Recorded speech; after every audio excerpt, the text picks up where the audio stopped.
Gentlemen, and Strauss & Company third quarter fiscal 2024 earnings conference call for the period ending August 25th, 2024.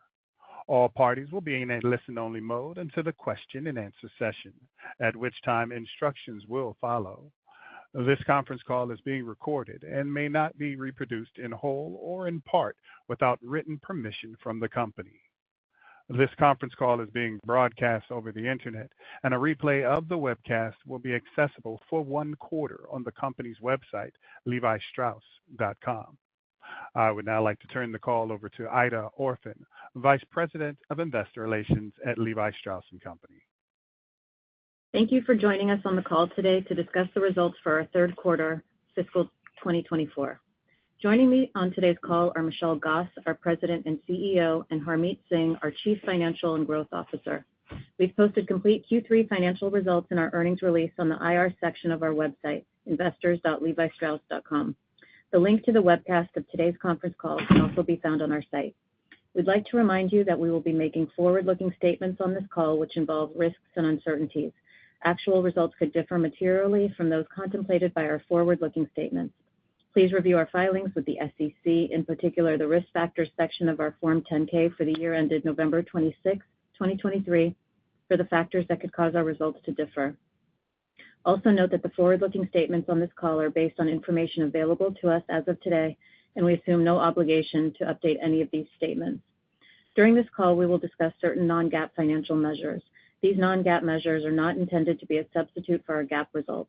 Reconciliations of our non-GAAP measures to their most comparable GAAP measure are included in today's press release. Reconciliation of non-GAAP forward-looking information to the corresponding GAAP measures, however, cannot be provided without unreasonable efforts due to the challenge in quantifying various items, including but not limited to the effects of foreign currency fluctuations, taxes, and any future restructuring-related severance and other charges. Finally, this call is being webcast on our IR website, and a replay of this call will be available on the website shortly. Please note that Michelle and Harmit will be referencing constant currency revenue numbers unless otherwise noted. Today's call is scheduled for 1 hour, so please limit yourself to 1 question at a time to give others the opportunity to have their questions addressed. And now I'd like to turn the call over to Michelle. Thank you, and welcome everyone to today's call. In Q3, net revenues increased 2% in constant currency and 3% when adjusting for the exit of the Denizen business. While we had higher expectations for the quarter, we saw acceleration versus H1 driven by the Levi's brand, which grew 5% globally in Q3, marking the best quarterly growth for Levi's in 2 years. We are pleased that the underlying fundamentals of our business are getting stronger, and our key strategies continue to gain traction, including DTC up 12%, the U.S. continuing to be positive, and Europe returning to growth. Profitability continues to improve, as evidenced by record Q3 gross margins of 60%, enabling us to deliver 250 basis points of adjusted EBIT margin expansion and double-digit adjusted diluted EPS growth. There are 3 areas that did not meet our expectations this quarter: Dockers, China, and Mexico, and we're implementing plans to address these headwinds while making strategic adjustments to position the company for the long term. First, through our transformational pivot to operating as a DTC-first company, we are narrowing our focus to realize the full potential of the Levi's brand, as well as accelerate beyond yoga. Accordingly, we are undertaking an evaluation of strategic alternatives for the global Dockers business, including a sale or other strategic transaction. Dockers is a high-quality business with significant future opportunity. It continues to be a global leader in the khaki category with strong, well-established American heritage. We are committed to identifying the right path forward that enables both Alice & Co. and Dockers to reach their maximum potential and value. Second, while China only comprises approximately 2% of our overall business today, we continue to see significant long-term potential of this important market.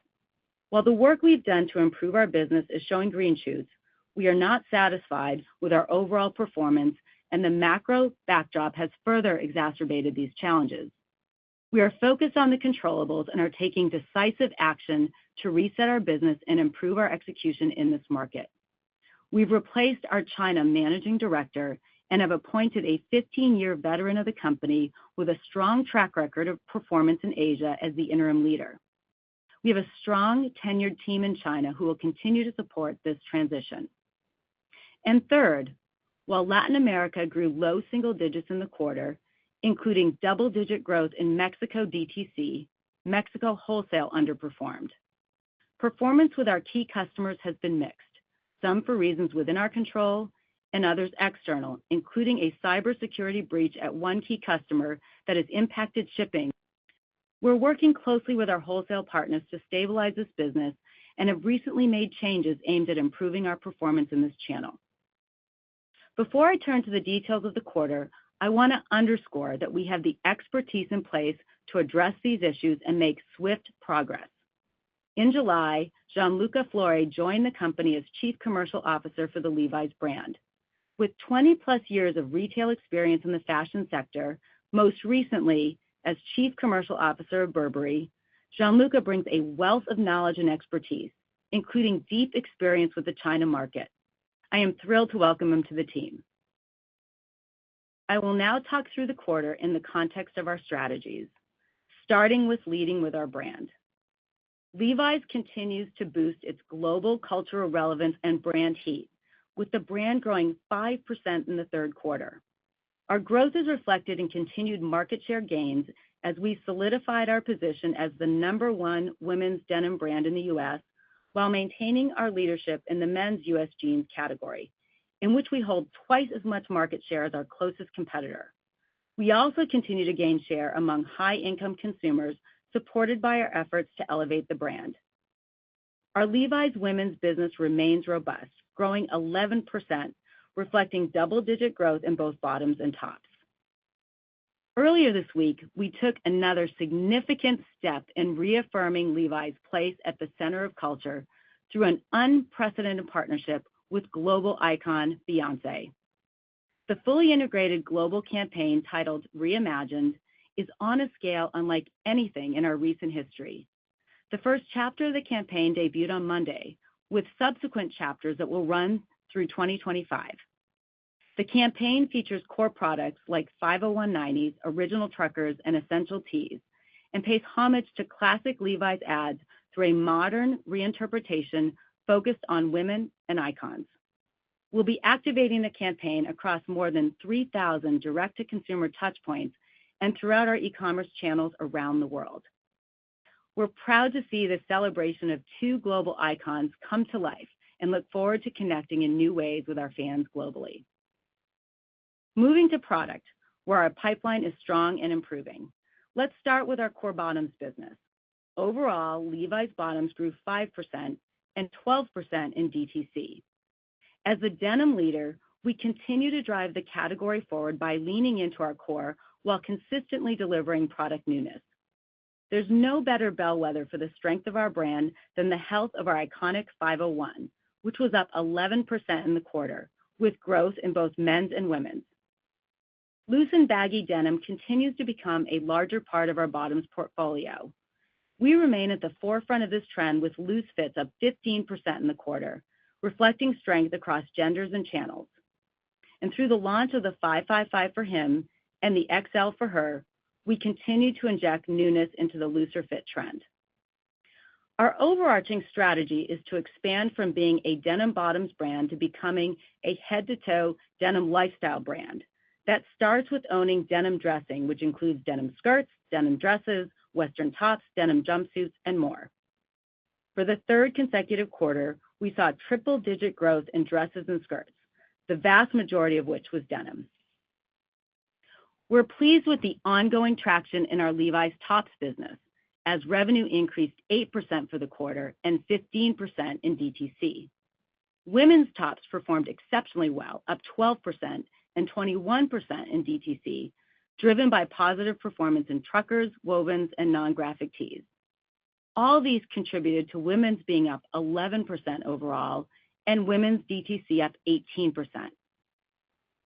Levi's men's tops were up 5%, fueled by DTC up 12%, with strength in wovens and outerwear in addition to newness in polos and sweaters. The Levi's men's business grew low single digits overall and 9% in DTC this quarter as we continue to respond to shifting preferences towards more comfort and versatility in his closet. We are focused on delivering innovative fabrics and fits through innovations like Performance Cool, which was up quadruple digits in the quarter. And our recently launched non-denim Performance Tech series reflects the range we're able to offer our consumer, helping to drive 29% growth in Levi's men's non-denim bottoms for the quarter. Looking forward to the holiday season, we're doubling down on our winning strategies, including denim dressing, fashion fits like loose and baggy for men and women, and our tops expansion, including a denim-inspired outerwear collection in time for cooler weather. We're excited to deliver a robust pipeline of newness to our fans as we enter the holiday season and into 2025. Now shifting to DTC first. Our global direct-to-consumer business delivered another strong quarter of performance, up 12% on top of 13% growth in the prior year, driven by positive comp sales for the 10th consecutive quarter. Our growth was led by U.S. DTC, which was up 12%, again driven by strong performance in brick-and-mortar retail. AURs in our U.S. mainline business were up high single digits as consumers continue to gravitate toward our full-price premium products. We continue to raise the bar on running high-performing stores and are encouraged by the strong store KPIs across our portfolio, including increased traffic, higher conversion, and improved AURs. These healthy metrics reflect consumers' positive response to both our product innovation and newness, as well as improved in-stocks. E-commerce continues to outperform, up 18%, reflecting strength across all segments supported by increases in traffic, UPT, and AUR. Ongoing initiatives to elevate our site and deliver a more premium and expanded online assortment are enhancing the consumer experience. We're seeing encouraging trends in consumer engagement, with our global loyalty program acquiring nearly 2 million new members in Q3, bringing our total member base to 37 million globally. Shifting to global wholesale, while this channel is seeing sequential improvement from down 6% in H1 to down 3% in Q3, excluding Denizen, it continued to be a headwind to our overall revenue growth. We are focused on ensuring this is a healthy, profitable business, and this strategic focus is evident in the channel's gross margin increasing more than 500 basis points over prior year. In U.S. wholesale, the Levi's brand was down 2%. Levi's women's was again a bright spot, up low single digits in the quarter, including 4% growth in tops. We are encouraged by the return of Europe wholesale to growth, up 4%, driven by strong demand for newness. And our forward wholesale order book in Europe continues to be positive in Q4. We continue to feel good about the trends we're seeing in our global wholesale business overall. Sellout trends are improving, including in the U.S. and Europe, and customers are excited about our expanded assortments. Turning now to our third strategy, powering the portfolio. Growing our business outside the U.S. remains one of our largest opportunities, and our international business grew 5% in the quarter. Importantly, Europe inflected to growth, up 7%, including mid-single-digit growth in wholesale and 10% growth in DTC. Beyond Yoga was up 19%, an acceleration from Q2, driven by strength in wholesale and e-commerce. Under Nancy Green's leadership, we have reset the Beyond Yoga strategy to drive more disciplined growth and profitability. Despite the impairment charge we took, which Harmit will share more about, we are confident in this brand based on the strategic direction Nancy and her team have laid out, and we remain committed to fulfilling its long-term potential. In closing, if you walk away from today's call with one thought, let it be that we're confident that we have the right strategies to fuel long-term profitable growth. The core of our business, the Levi's brand, remains strong, and we are accelerating growth across categories, channels, and the globe. Finally, I'd like to thank our incredible, talented, and passionate team around the world that is delivering outstanding service to our fans every day. And with that, I will now turn it over to Harmit to provide more color on our financial performance and outlook. Thank you, Michelle. I want to start by emphasizing the confidence I have in our improved profitability and cash flows. In quarter three, we delivered significant margin expansion with adjusted EBIT dollars increasing 27% and adjusted EBIT margins leveraging 250 basis points. This improvement drove double-digit adjusted diluted EPS growth despite a 5-cent headwind from tax, while maintaining expense and inventory discipline and generating much higher cash flow through the first 9 months of 2024. While the top line came in on the low end of our guidance, we are encouraged by the acceleration of the Levi's brand globally, contributing to our ability to exceed our profitability targets. Other key factors driving our profitability improvement include the increase in America's profitability driven by strength in gross margin. Our business in Europe, our highest margin market, returned to growth, and continued improvement in the profitability of our direct-to-consumer channel, where we generated more than 350 basis points of operating margin expansion this quarter. On a year-to-date basis, this improved the DTC margins by 270 basis points versus last year. This, combined with our continued focus on keeping inventories clean and maintaining discipline in promotional levels, allowed us to grow gross profit dollars approximately 2 times faster than adjusted SG&A dollars in quarter three, resulting in higher flow-through of every incremental dollar of revenue. We expect this trend to further improve in quarter four. Also, as we announced today, we are reviewing strategic alternatives for Dockers. This decision highlights our capital allocation discipline and will help us continue to become a more focused, faster-growing, higher-margin business with a portfolio of brands that have a long runway of profitable growth. We are working with external advisors to identify the right path forward that we believe will enable LS&Co. and Dockers to reach their maximum potential and value as independent businesses. And as we look into the fourth quarter, we expect the continuation of sequential revenue and profitability growth we have experienced this year. In quarter three versus H1 24, revenues accelerated 2 percentage points and adjusted EBIT margin expanded 4 percentage points. As we head into Q4, top-line growth progression will be fueled by strong momentum of the Levi's brand, as well as DTC, wholesale, and Europe. Profit growth progression will be driven by the acceleration of revenue and Project Fuel savings. I will share more when I cover the outlook. And with that, I will turn to our results. Quarter three net revenues were $1.5 billion, up 3% excluding Denizen. The drivers of the revenue growth were Levi's and Beyond Yoga, contributing approximately 5 percentage points of growth, partially offset by approximately 2 percentage points of decline from Signature and Dockers. While Signature declined in the quarter, it was largely a timing issue, and we expect it to return to growth in quarter four.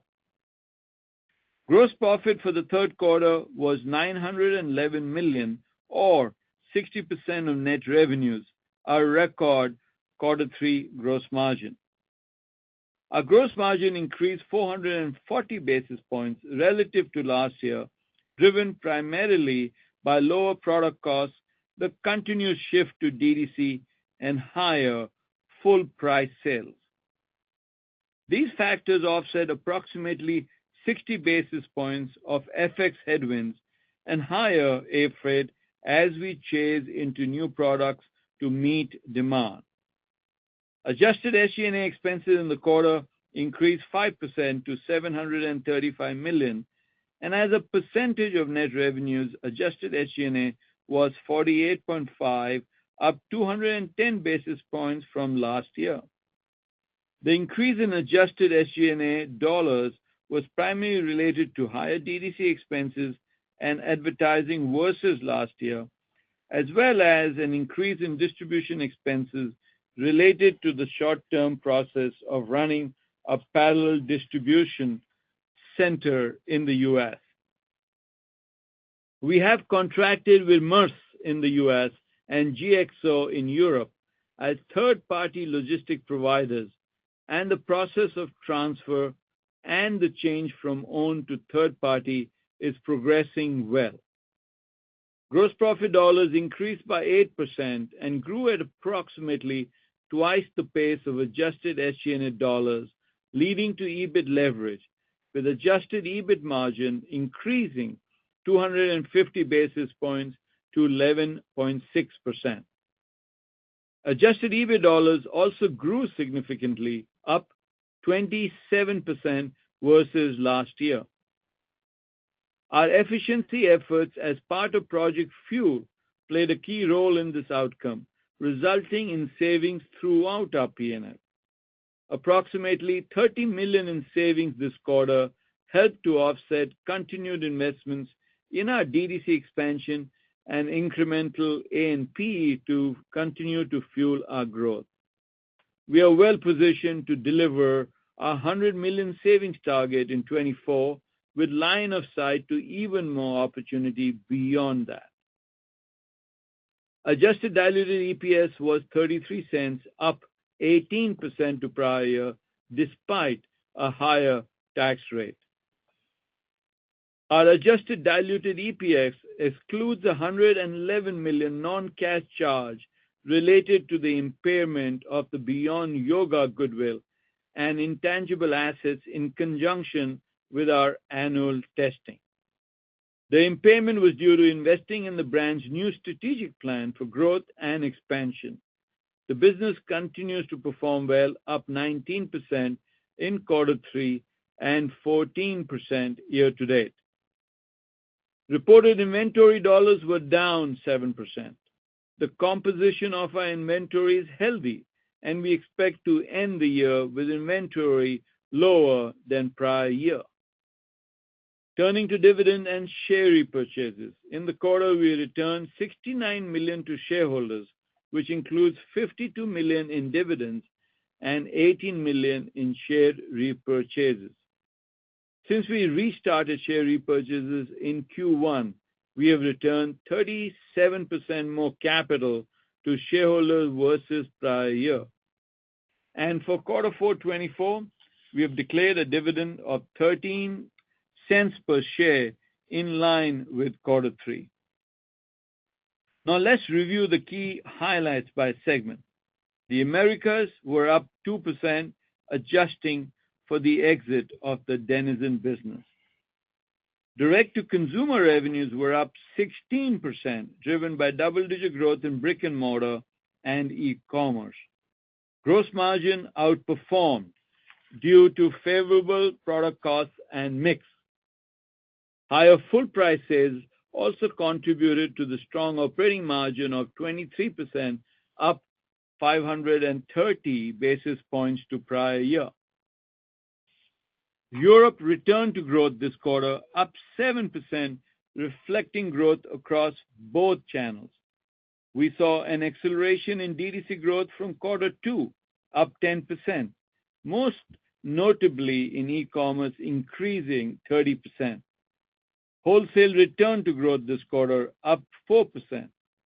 The women's business was up double digits, with growth in both channels as fashion fits and newness are resonating with the European consumer. In the quarter, strong gross margin expansion resulted in an operating margin of 20.5%, up 280 basis points to prior year.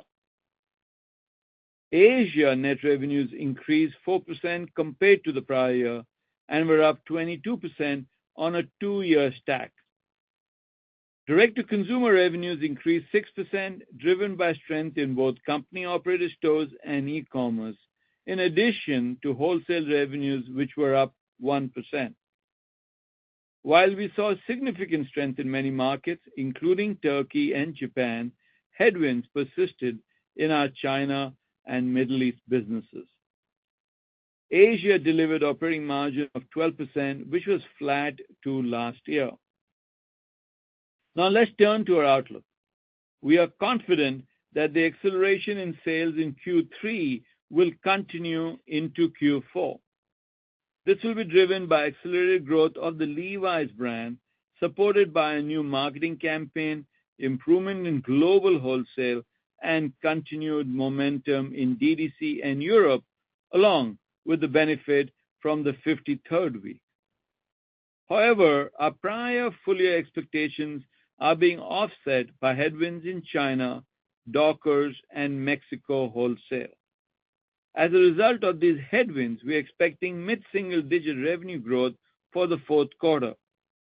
And for the year, we are adjusting reported revenues from the low end of our 1 to 3% guidance to 1%, and constant currency from the high end of our previously guided range to 1.5 to 2%. I'm confident in our plans to address these areas, and while we recognize that the benefits from these actions will take time to fully materialize, we are beginning to see improvements as we step into Q4. As I referenced earlier, we're also confident in our expectation of progressive margin expansion. We are increasing our full-year gross margin expectation from 180 basis points to 270 basis points, driven by the Q3 beat and a higher contribution from DTC in Q4. Full-year SG&A is expected to be up 4% compared to prior year, with the acceleration in Q4 attributable to the 53rd week and higher advertising expenses. The increase in SG&A will be partially mitigated by Project Fuel savings, which are expected to be around $50 million.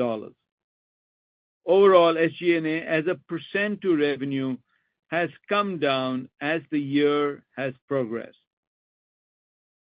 We expect gross profit dollar flow-through to be higher than SG&A dollars in Q4, driving Q4 EBIT margin to be in the low teens. We continue to expect full-year EBIT margin to be slightly above 10%, leveraging approximately 100 to 130 basis points versus last year. We now expect full-year interest expense to be around $50 million for the year, with $13 million anticipated for Q4. Our Q4 tax rate is projected to be in the mid-teens. We now expect full-year adjusted EPS to be at the midpoint of our $1.17 to $1.27 guidance range. We also remain on track to open 100 net new system doors for the year. In summary, here are the key takeaways from my discussion today.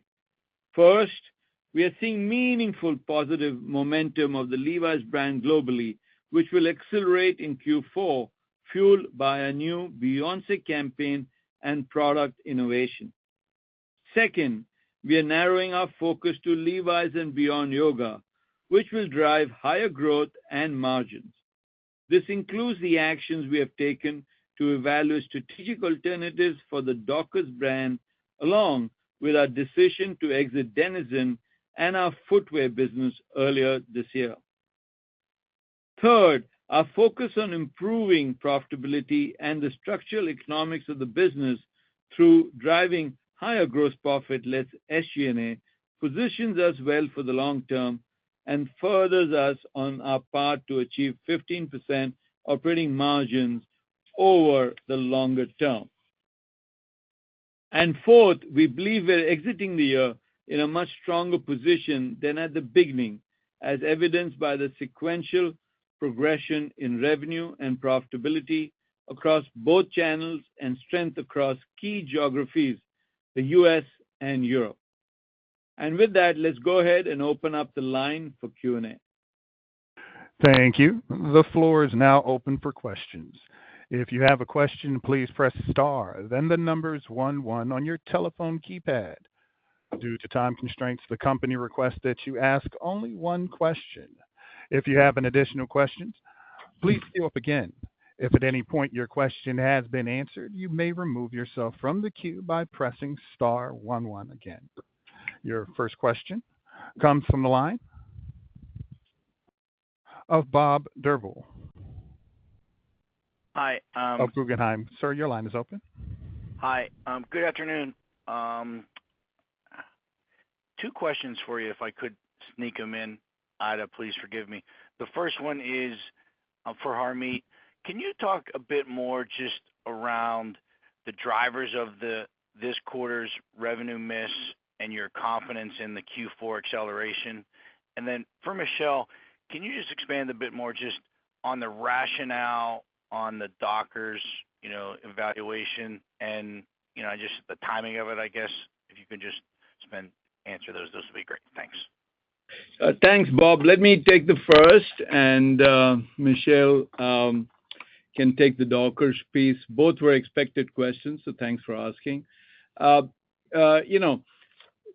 Just going back and looking at the quarter, as we said, we did come in the low end of our guidance in terms of revenue, but we did exceed our profitability expectations. What drove the difference between coming in at the low end versus coming at the top end? Basically, four factors. I'd say a fourth of the difference or the miss was driven by foreign exchange, largely Mexico peso vis-a-vis the dollar. The remaining three-fourths was driven by what Michelle and I referred to in the script, which is lower performance from Mexico, particularly Mexico wholesale, part driven by the cybersecurity breach, which we're working very closely with the largest customers so we can get the shipping back to normal standards. Part China, which is a combination of the macro headwind. Now, China, as you all know, is a small piece of our business, but it was impacted. And the other piece was Dockers underperforming. So those are the factors that drove the miss. To your question about why we feel quarter four will continue to accelerate. So quarter three has accelerated from H1, both in revenue and profitability. We continue to believe quarter four continues the acceleration. We think top line grows at about mid-single digit and EBIT margin in the low teens. But the factors that drive or give us confidence about quarter four. First, we are beginning the quarter four much stronger than we exited quarter three, which is a good sign. Second, we're confident about the continued strength in the U.S. and Europe. Europe closed quarter three slightly stronger than we expected, which was good news. The second is, we do believe the global wholesale, which has sequentially improved. It was still down in quarter three, but is sequentially better than the first half, will continue to improve. And our momentum in our direct-to-consumer business, which is not only stronger, but also a lot more profitable, continues into quarter four.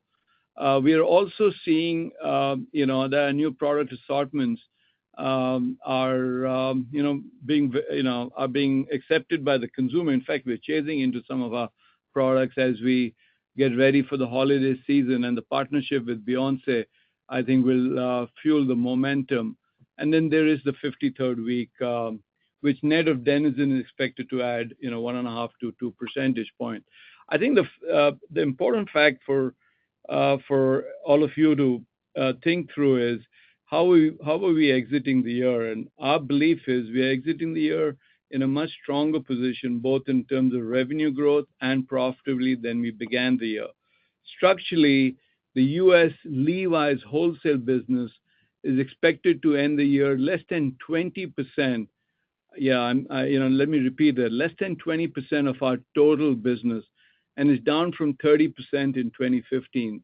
And that combined with the strength of DTC, both on the top line and the bottom line, I think structurally allows us to enter 2025 in a much stronger position.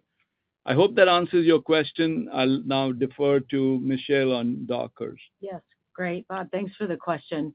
You know, in terms of our decision to explore strategic options for Dockers, you know, this is all about focus. And our intention going forward is to really amplify our focus on the Levi's brand and accelerate beyond yoga. You know, in terms of Dockers, this business has underperformed for some time. And so as we announced, we're going to look at alternatives with an intention to sell this business. You know, you've seen us throughout the year take decisive action on a number of fronts. We exited our European footwear business, exited the Denizen brand. We've evolved our distribution and logistics strategy. So this is the next and frankly, the biggest decision we've made to really position the business for the long term. You know, we believe it's going to be good for the top line as we accelerate both Levi's and beyond yoga. It will also be good from a margin standpoint in terms of our overall margin structure, you know, and I would say, given that even this quarter, the Levi's brand was up 5%, Dockers down, you know, 13%, we also believe going forward is going to create kind of more consistent growth and minimize volatility. You know, we have started the process. We've engaged Bank of America. And to your question on timing, you can just look forward to getting more updates as we have them. Great. Thank you very much. Thanks, Bob. Thank you. Our next question comes from Matthew Boss of J.P. Morgan. Great, thanks. So, Michelle, could you elaborate on the 5% global growth for the Levi's brand? Maybe how that compares to the overall denim category and market share trends that you're seeing by region. And then, Harmit, multi-year, any change to the 30 to 40 basis points of annual gross margin expansion as an algorithm? Thanks, Matt. I'll kick it off in terms of the 5% growth and what that means in the context of the consumer and category. So in terms of the 5% growth for Levi's, clearly that's being driven by the strength of direct-to-consumer, which was up 12%, globally 12% here in the U.S. And we're seeing that, you know, as it relates to direct-to-consumer, we're seeing that in our stores. Now, I think 10 quarters of consecutive growth. New store openings are on track, 100 net new stores for the year. And then our e-commerce business is also accelerating, up almost 20%. So that's really fueling the growth. In terms of wholesale, which continues to be an important part of our business, while still a headwind and still negative, it was down 3% globally. We are seeing that sequentially improve. And we expect, you know, collectively, this, you know, the Levi's brand and the business to sequentially improve into the fourth quarter. Harmit spoke to that just now. We've got a lot of levers that are going to drive that growth. I think when you also look kind of inside the makeup of the business, we continue to be really pleased with the acceleration of our women's business. Our women's business both outperformed in DTC and in wholesale, and we expect that to continue. We're seeing growth in the bottoms business for women's. We're seeing growth, and frankly, you know, men's overall for Levi's was also positive, so strength in bottoms and also strength in the tops business. I mean, tops was up 8% for the quarter across both channels, up even higher in DTC. So when we talk about the pivot to really become a head-to-toe lifestyle apparel company, we're seeing those proof points, which also over time expands our addressable market. So those are highlights around the strength of the Levi's brand and business. And as Harmit just said, and I'll echo, you know, we expect this to continue in the fourth quarter, and the quarter has started off strong in September. So we feel good about that, but we don't want to get ahead of ourselves, hence, you know, the guide as it is. You know, I'd say from a consumer standpoint, generally, we're feeling good about the consumer, but we also recognize that we continue to operate in an uncertain environment. We're optimistic on the category long term. You asked about the geographies. The momentum in the U.S. continues, another quarter of positive growth. Europe inflected to growth, up 7%. And of course, Asia as a whole was up 4%. And in terms of the U.S., you know, that consumer is proving to be resilient. And you see that in our DTC numbers, up 12%, as I was just talking about. As it relates to market share, again, I'd say we're pleased. Women's has been a focus, just sharing the numbers overall, and women's continues to gain market share and is now solidly in the number one position, which hasn't been the case historically. We've shared over the last year, we've continued to gain market share. And now, like I said, we are very solidly in that number one position, which complements men's being the number one market share leader. And we are, 2x versus the next closest competitor. So we feel very good about what's happening in the business and how we're driving share. On your second question, Matt, going back to the growth algorithm, let me start by just reinforcing, something that you've heard me now say for a couple of quarters. We've got this laser focus on growing gross profit dollars faster than SG&A. And what it really does is increases the flow through for every incremental dollar of revenue that, we add, to our business. We've seen the progress across the board, and I think that is the one metric that will really help us, get to the 15% operating margin that we are talking about. To your specific question about gross margin, I think structurally, what we have said, which is a 30 to 40 basis points of gross margin that we'll add every year, I think that doesn't change. And I would say that's par for the course. Where we really focused to try and accelerate that is on a couple of things. As we drive a higher direct-to-consumer business, that could be a little better. The other thing is, we are focused on driving higher full price sales, especially in our direct-to-consumer business. And that's going to really be driven by the innovation that's happening on a product pipeline. That's hitting home. We're chasing into product, and we believe that continues. So that makes a big difference. And then as we simplify our go-to-market calendar, we're really looking at how do we get more agile in how we actually source product. And that should have some benefit in cost of goods sales over time. We'll talk more about this as we guide 25 and beyond. But, I'd say you take the 30 to 40 basis points right now, and then more to come. Stay tuned for, further acceleration in the next couple of quarters.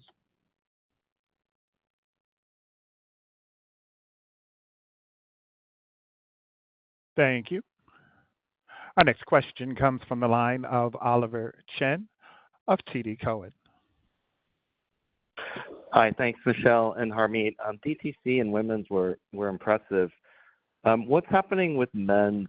And also, as you think about your longer-term revenue growth algorithm of +6 to 8, what are the building blocks to getting there more sustainably? It sounds like there could be innovation opportunity in men's, and then wholesale is obviously not growing as fast as DTC.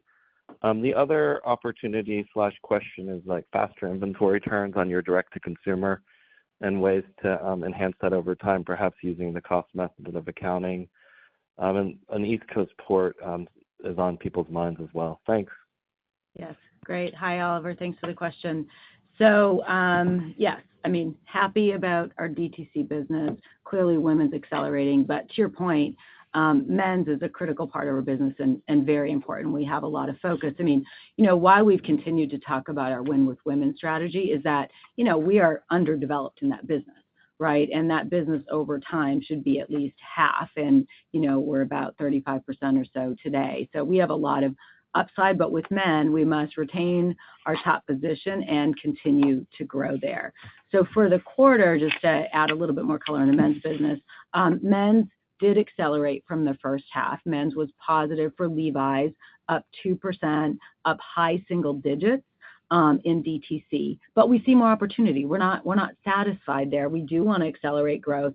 And so we are focused both on energizing the core of our business. 501 continues to perform. What more can we do there? And importantly, on the, call it evolution of fits for men, baggy and loose is now really taking hold, and we've been chasing those fits for men.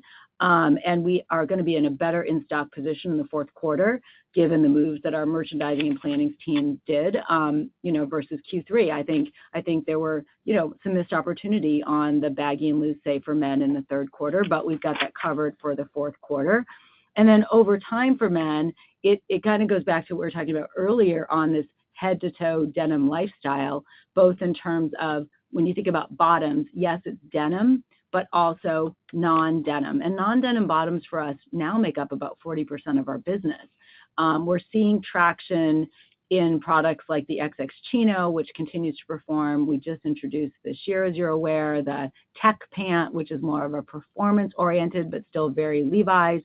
And then innovation in fabrics, performance cool, a warm, comfortable, stretchy, and again, on the loose trend, the 555 introducing as we speak.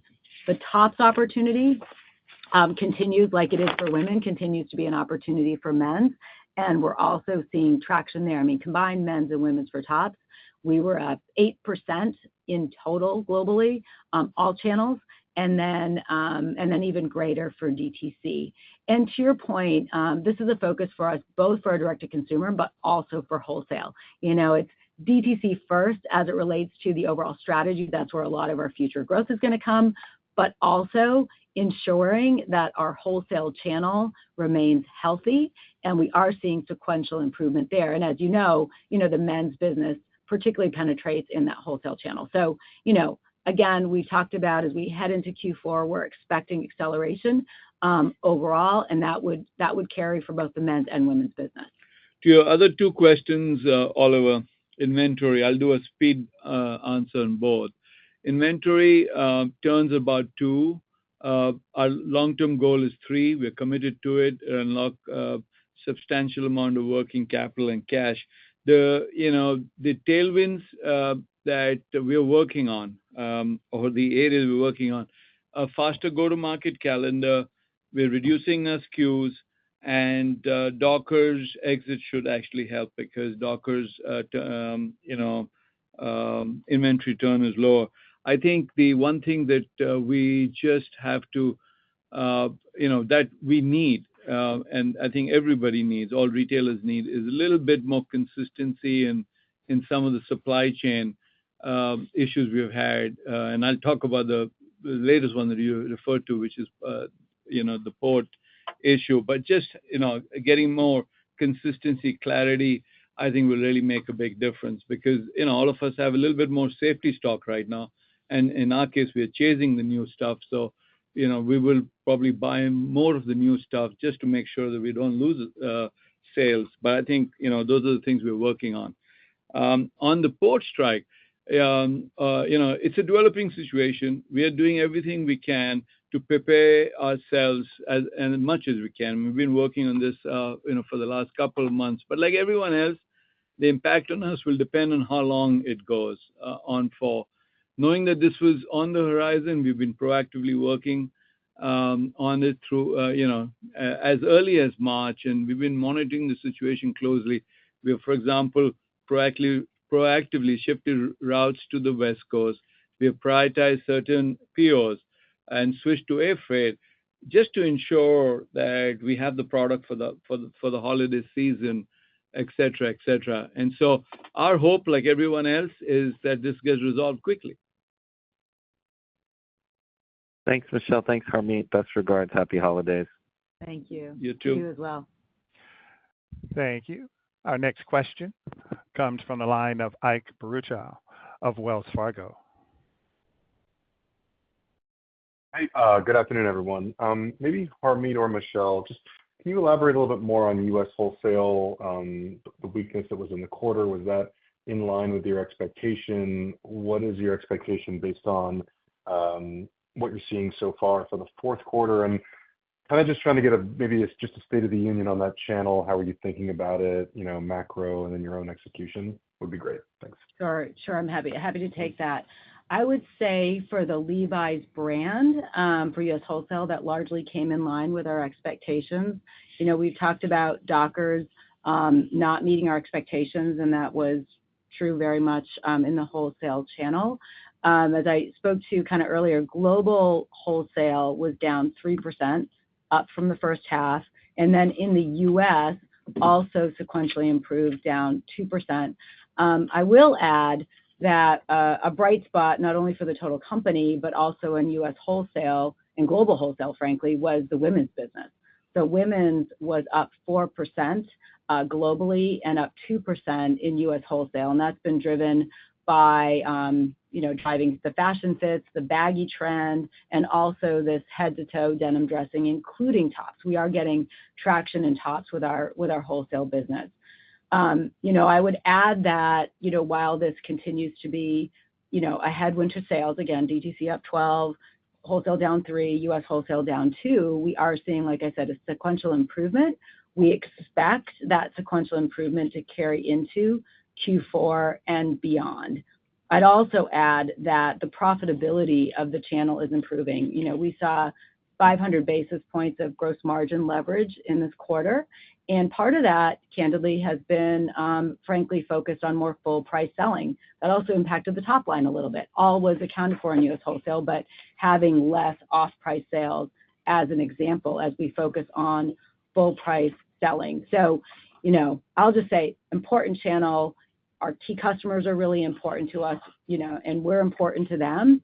And I think the big unlock for us going forward is really making sure that, we get great adoption of the new products we're offering.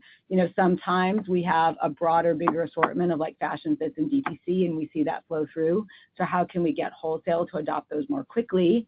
And we are beginning to see the whole head-to-toe lifestyle, including tops. And some of our key customers are really adopting that. So I think these things carry in to build our momentum into the fourth quarter and beyond. Great. Thanks. Great. Thanks, Ike. Thanks, Ike. Thank you. Our next question comes from the line of Brooke Roach of Goldman Sachs. Good afternoon, and thank you for taking our question. Harmit, I was hoping you could quantify the drivers of gross margin outperformance in the quarter versus your prior outlook, which I believe was for 200 basis points of expansion. And then looking ahead, how should we be thinking about the puts and takes on gross margin? What level of cotton cost recapture is still on the horizon? How are you thinking about pricing and promotions? And what are the offsets that you're currently embedding in your outlook from freight and supply chain disruption? Thank you. Sure, Brooke. So the big buckets, in terms of what drove this. So gross margin higher than we expected, clearly, by 200 plus basis points. But relative to a year ago, I think if you break up the 440, I would say 270 basis points was product cost that helped. 50 basis points were higher full price sales. And we put this, extra effort, especially as I mentioned earlier, the products that we are now bringing to market are hitting home and we're chasing into it. And then 190 odd basis points from brand and channel mix. We had a few offsets, 60 basis points from FX and air freight. And air freight is largely because we're chasing into product. So that is one walk, which is from a year ago. Relative to, what we thought is really coming an extra point from channel mix, which is, DTC is strong. Europe had a strong DTC quarter. About half a point from higher full price sales. It's always difficult to predict. The teams on the ground and our e-commerce folks are doing a great job improving that. We have still, we have opportunity, and so there's more to come. And a point, due to lower COGS, sometimes difficult to predict. So that's how we're thinking of gross margin. That's what really drove gross margins for the quarter. For quarter four, I think much of the same. And that's why as we think about the year, we'll probably end the year 200 plus basis points, actually 300, close to 270, 300 basis points better than a year ago. And that's really driven by the same factors. FX a headwind, product cost a tailwind, mix a tailwind, and higher full price sales. Great. Thanks so much. You're welcome. Thank you. The next question comes from the line of Jay Sole of UBS. Great, thank you. Michelle, if we just take a step back for a second, you think about everything that the company's doing to try to transform into a global DTC business versus, what was traditionally a wholesale business. How far along is the company in that journey? I mean, how much more, maybe skills does the company have to acquire, people and talent does the company have to add? Where would you say the company is in that journey? Yeah, thanks, Jay, for the question. It's a great question. I mean, I'd say, first of all, I'd say we're still in the early stages, but that said, we're making rapid progress. And I think this year in particular, where we have an initiative called Project Fuel, which is our global productivity initiative, but it's not just about the bottom line. It's also about the top line, how we accelerate growth and do that more profitably to reach our ambitions about turning this company into a $10 billion more profitable company. We've brought in a number of new leaders who have DTC skills. I mean, Jason Gowans, who came out of Nordstrom, he is deep expertise in e-commerce, and candidly, you're seeing that play out with the acceleration of our e-com business and digital overall. Gianluca Flore just joined us, who comes from over 20 years of deep retail experience, and we are very much in the work of, call it, rewiring the company, which is, Harmit alluded to it, but our go-to-market, we now do see how we are going to, take several months out of our process to get down to a 12-month calendar. And in some cases, our speed lanes will be a lot faster. So that is one example. The other piece I would point to is it's no accident that we're seeing DTC overall accelerate and the profitability increase. And we've taken actions through this Project Fuel to drive productivity, and we're seeing that pay out. We have a 100+ stores in pilot where we're addressing selling skills, driving UPT. All of our metrics, as I remarked earlier, are actually showing positive growth. Things like conversion and units per transaction, which is all on the back of being an expert in retail, coupled with driving more profitability out of the boxes. And we're seeing that through better labor deployment. So there's a lot to talk about here. But I would say, this will be a multi-year journey, so it's hard to put a percent, but I'd say we're making great progress, and I think that progress has accelerated in the last 12 months. Got it. Thank you so much. Great. Thanks for the question. Thank you. Our next question comes from the line of Laurent Vasilescu of BNP Paribas. Good afternoon. Thank you very much for taking my question. Michelle, I think you mentioned European wholesale was up 4%, if I recall. If that's the case, can you maybe talk about what you're seeing potentially for the fourth quarter? And I recognize you're not going to talk about fiscal year 25, but are there indications that would potentially continue into spring of next year? And then I think, Harmit, you talked about some timing shifts, whether it was Mexico. I don't know if you can quantify how much revenues fell in from 3Q into 4Q as we think about the top line for 3Q. Yeah, so great. Thanks for the question. In terms of Europe, yes, we were very pleased to see Europe inflect to growth, 7% overall, strength in both channels. And as you pointed out, 4% growth in wholesale, 10% in DTC. That's been a lot around the new product innovation we're seeing across both genders. We're especially seeing acceleration with women's. A lot of our key customers, wholesale in Europe, have been quick to adopt this head-to-toe denim lifestyle, more tops, more skirts, more dresses, and they're working. So, we're anticipating that Europe continues to, as a total market, continue to grow. Exactly how that plays out, stay tuned. Everything we know is baked into our guidance. And surely, as we look to the next year and beyond, we think this is the start of a really positive trend for Europe. We have a great leadership team there. Our pre-book, since you asked about wholesale, our pre-book does continue to be positive. That was one of the factors that contributed to Q3. So all in all, we feel like we're very well positioned in that market.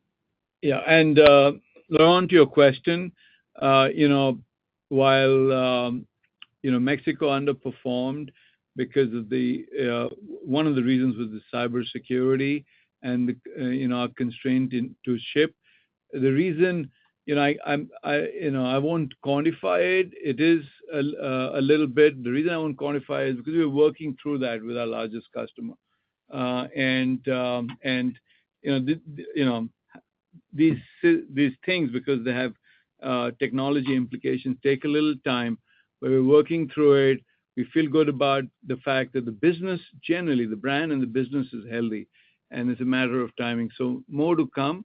But the reason I'm not giving you a clear answer is because we just need another quarter for this to improve and the systems to start working, both sides.